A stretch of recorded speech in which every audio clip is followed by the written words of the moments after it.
Há 20 anos, a avifauna não era um tema. Estávamos focados em fornecer energia elétrica a todo o país, passando por locais mais sensíveis, em que o impacto das linhas elétricas nas aves começou a ser mais visível. Nos últimos 16 anos, acompanhei a proteção da avifauna na rede de distribuição. Hoje vou procurar contar-vos um pouco desta aventura, recorrendo a alguns dos principais atores intervenientes nesta história. Vou começar por ti, Samuel Infante. Conta-me um bocadinho como foi o primeiro encontro realizado em Portugal sobre este tema. Olá, Rochinha. Sim, em 1999 começámos a encontrar no campo e nos centros de recuperação de animais selvagens da Quercus espécies prioritárias eletrocutadas e colididas com linhas elétricas. E queríamos saber qual era a situação em Portugal e decidimos juntar a EDP Distribuição, a Quercus, a SPEA e o ICN num programa nacional para avaliar a real situação do país sobre esta problemática em Portugal. E a seguir este encontro, quais foram os passos seguintes? Bom, existia o grupo de trabalho de aves selvagens da EDP, que muito nos ajudou nos trabalhos práticos de preparação do primeiro protocolo avifauna, que iria para o terreno em 2002, e foi um estudo pioneiro a nível europeu e que nos permitiu monitorizar mais de 40 áreas, zonas de proteção especial, parques naturais, reservas naturais, áreas importantes para as aves, para ter uma radiografia sobre o impacto das linhas de distribuição na avifauna e particularmente das espécies mais ameaçadas. Dirigimos-nos agora para Castelo Branco, onde foram implementadas algumas soluções técnicas inovadoras no âmbito da proteção da avifauna. Foram identificados basicamente três tipos de problema. Um problema relacionado com poiso, um problema relacionado com eletrocução e um problema relacionado com colisão. Produziram-se um conjunto de documentos alinhados, estratégias para se implementarem e a partir daqui avançou-se para institucionalizar esta problemática, criando o verdadeiro GTAS, Grupo de Trabalho de Aves Selvagens, que, quando da institucionalização, alguns dos membros integraram uma primeira comissão da Queteleia, que veio precisamente a normalizar e a regulamentar este tipo de projetos. Onde foram colocadas e testadas estas soluções? E já agora, de que soluções estamos a falar? Ora, as primeiras soluções, que poderemos chamar de primeira geração, que tinham nomeadamente a ver com protetores de isolador rígidos, protetores de cadeias e espaçamento, digamos, de condutores, alongamentos, proteção de alongamento de condutores, foram testados numa localidade aqui próximo que se designa de Cegonhas. Houve uma segunda situação de inovações que foram umas soluções de chamado Tri-Wire, que no fundo é um cabo coberto, e Spacer Cable, que é o cabo coberto montado de uma forma compactada. O Tri-Wire está aqui bem perto, também instalado numa interligação nova que foi feita entre o Monte da Silveira e a Herdade das Corgas. A parte do Spacer Cable foi implementada em Mangualde. Posteriormente, ainda houve também uma outra situação que foi, e que está aqui por cima de nós, que foi montar sinalizações nas linhas para evitar colisão em linhas existentes com fitas. Esta sinalização tem uma particularidade de ter sido montada com o auxílio de um robô, isto é, sem necessidade de haver o arriamento dos condutores para montar. Foi com estas correções que se iniciou o investimento voluntário da empresa, que dura até hoje, o Programa Específico Nacional de Aves Selvagens, denominado PENAS. Como empresa regulada, a então EDP Distribuição começou a compreender a importância de recorrer aos fundos europeus e também ao financiamento promovido pela entidade reguladora dos serviços energéticos para a minimização dos impactos na avifauna. Olá, Julieta. Na perspectiva da Sociedade Portuguesa para os Estudos das Aves, qual foi a importância na altura destes instrumentos para a proteção da avifauna? Olá, Rochinha. O Plano de Promoção do Desempenho Ambiental foi um instrumento regulatório criado pela ERSA em 2002 que foi fundamental para uma maior abrangência na intervenção da EDP Distribuição, na altura, na minimização dos impactos sobre as aves, bem como nos estudos subjacentes a essa minimização e no seguimento e avaliação dos resultados. Este instrumento permitiu, em 3 triênios, um trabalho que foi pioneiro, foi único a nível nacional e que permitiu a correção de muitos quilómetros de linhas elétricas de média e alta tensão. Todos estes trabalhos só foram possíveis serem realizados com suporte dos protocolos avifauna. Podes-me falar um pouco sobre estes protocolos? Os protocolos avifauna são um instrumento que enquadra todo este trabalho que tem vindo a ser desenvolvido com a EDP Distribuição, agora é Redes, com as ONGs, Organizações Não Governamentais de Ambiente, e com o ICNF. Todo este trabalho, os estudos preliminares para a identificação de espécies prioritárias, de linhas prioritárias, para serem corrigidas, de uma forma que a Redes pode fazer o planeamento e intervir de uma forma sustentada. A nova abordagem da empresa na proteção da avifauna trouxe também outros desafios. Olá, Pedro.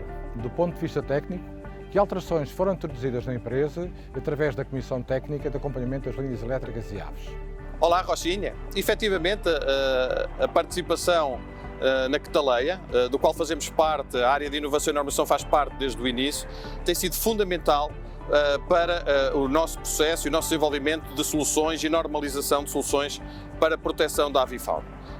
Efetivamente, a promoção, o estímulo, a partilha de ideias que tem acontecido com a Quetaleia nos faz efetivamente aumentar o nosso portfólio de soluções para aumentar o desempenho ambiental das nossas redes, nomeadamente da proteção da avifauna, tem sido fundamental. E mais do que isso, também tem sido muito frutífero o acompanhamento da performance dessas soluções para podermos estimular aqui um processo de melhoria contínua das mesmas e depois apoiarmos também na tomada de decisão das soluções a adotarmos para cada situação, sempre com foco na proteção da avifauna. Com o crescimento e desenvolvimento desta atividade, houve um reforço das parcerias em 2013, com a integração da Liga para a Proteção da Natureza, tanto nos protocolos avifauna como na Comissão Técnica de Acompanhamento de Linhas Elétricas e Aves. A Liga para a Proteção da Natureza trabalha há vários anos na conservação das aves tepárias, entre elas a aptarda e o cisão, que são espécies muito vulneráveis na interação que têm com as linhas elétricas, porque são muito suscetíveis a colidirem com as linhas elétricas. O nosso trabalho da LPN incide muito na zona de proteção especial para aves de Castro Verde, atualmente reserva da biosfera de Castro Verde, porque é aqui que estas espécies têm a sua maior ocorrência no território. E o trabalho que a LPN tem feito neste território permitiu integrar na Quetaleia e no trabalho dos protocolos à avifauna precisamente este conhecimento do território e destas espécies, conseguindo assim encontrar formas de aprofundarmos o conhecimento para a conservação destas espécies e também das metodologias mais eficazes para fazermos correções nas linhas elétricas e reduzirmos o impacto que estas podem ter na conservação destas aves. Foi também por esta altura que se começou a evoluir para uma nova prática na seleção das linhas a corrigir, que teve por base as cartas de risco como metodologia inovadora. Pode explicar um pouco melhor esta metodologia? As cartas de risco surgem aqui como uma nova metodologia para nós identificarmos e conseguirmos priorizar e hierarquizar de uma melhor forma as linhas que devem ser alvo de correção e assim conseguirmos ser mais eficazes na correção das linhas elétricas e na mitigação dos impactos das linhas elétricas. À medida que fomos evoluindo, detectámos que algumas soluções técnicas aplicadas na rede tinham menor eficácia e outras causavam perturbações na rede. Por essas razões, na zona de Castro Verde, começou a ser testada uma nova solução no âmbito do projeto Life Imperial, com o apoio da área operacional de Beja e a Direção de Tecnologia e Inovação. Olá, Rochinha. Começaram a ocorrer problemas nos condutores protegidos por equipamentos da Derancur, seja protetor de condutor, seja o seguimento do protetor de pinça de amarração, quando era caso disso. Em colaboração com os colegas do sul de Beja, fomos a Beja testar uma nova solução, que mais tarde viria a ser nomeada como solução combinada. Em que é que consiste? Envolver primeiro o condutor a seguir à pinça ou ao afilaçamento do isolador rígido com manga, com fita mastic autovulcanizante, que é um isolamento primário. E seguidamente é coberto com uma manga isolante, portanto complementar, que é fixada no condutor e fechada, travada por filaça. A presença da empresa em projetos LIFE tem permitido explorar novas abordagens, tanto na identificação de linhas a corrigir, como na testagem de soluções técnicas, desenvolvendo o conhecimento interno nesta matéria.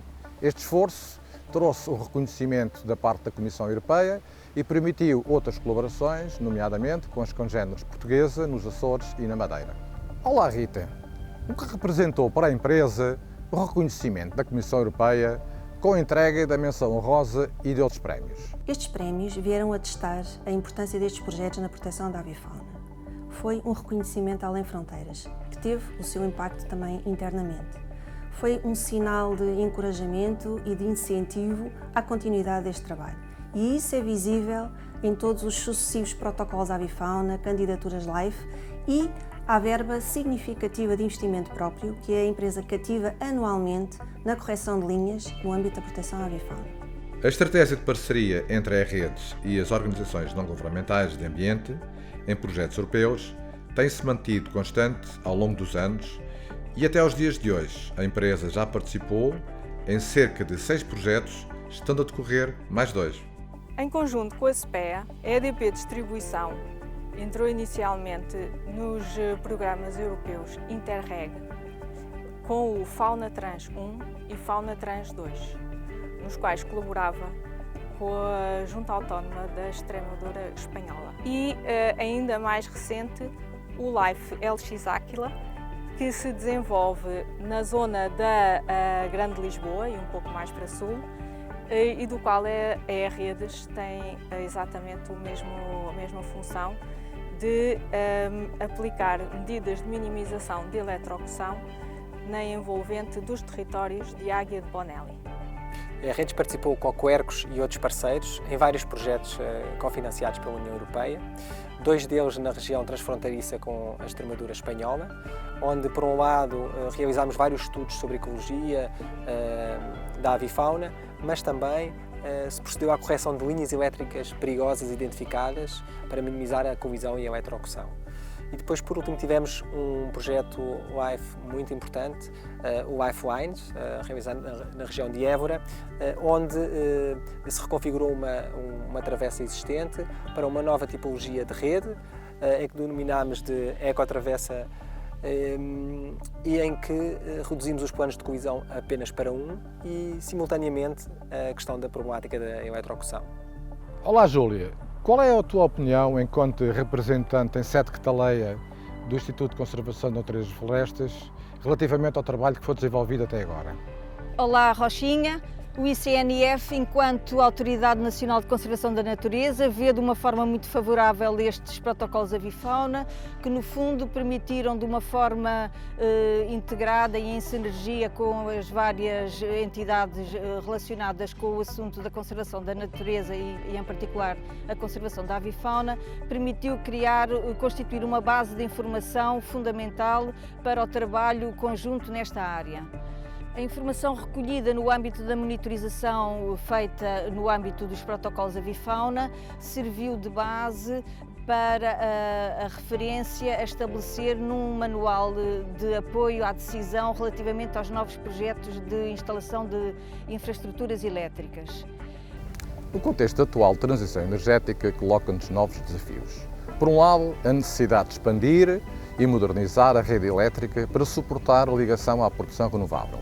Por outro lado, a expansão da rede Natura 2000 para o cumprimento das metas europeias e internacionais. Até agora, temos respondido de forma eficaz aos desafios que nos têm sido colocados. Mas será que neste novo cenário estamos preparados para as exigências que nos esperam nesta e na próxima década?